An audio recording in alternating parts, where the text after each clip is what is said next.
What's up, Chosenfew? Today I want to go over kind of escape or reversal from an Americana position, but first I want to explain an actual wrist lock, okay? So with the wrist lock, what I'm doing is I'm creating a fulcrum by bending the knuckles down or up. There's a bunch of little twist locks and stuff like that that I don't really think you should do in jiu-jitsu anyway because people can get hurt. But people can fight through wrist locks if they're upset or really upset, and it's easy to break. So don't jump on this quickly. Give your opponent some time to tap. Competition might be different, right, or street.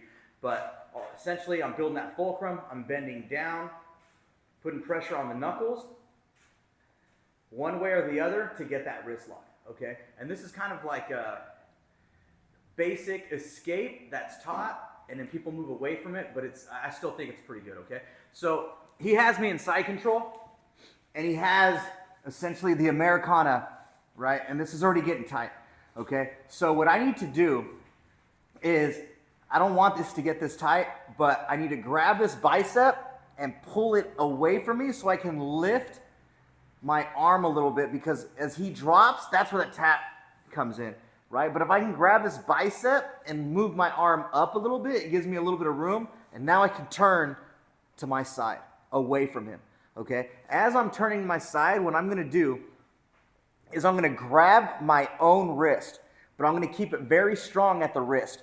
And as I do that, let's turn this way a little bit, I'm gonna bend his wrist back. My neck, I'm gonna pinch against his arm so it has nowhere to go, and I'm gonna bend his wrist back, just like that, okay? So he has two options from here. He can say tap, I can break his wrist, or he can just let go.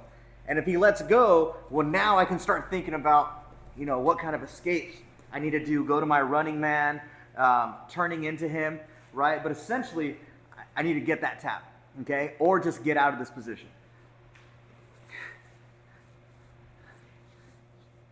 He gets a nice tight position, grab that bicep, and I turn, okay? And now from here, I'm grabbing my own hand, keeping this neck tight up against his elbow so he has nowhere to go, and I'm bringing it back.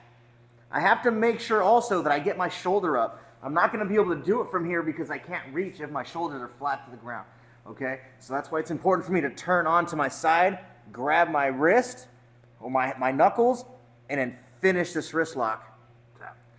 Just like that. All right? Go slow with our partners, right? Obviously, there's lots of jokes that you don't wrist lock friends or you're not going to have very many friends, which I agree. But you need to know how to get into those positions at least to threaten, and I can get into a better submission if I need to. All right? Like, subscribe, go try it out.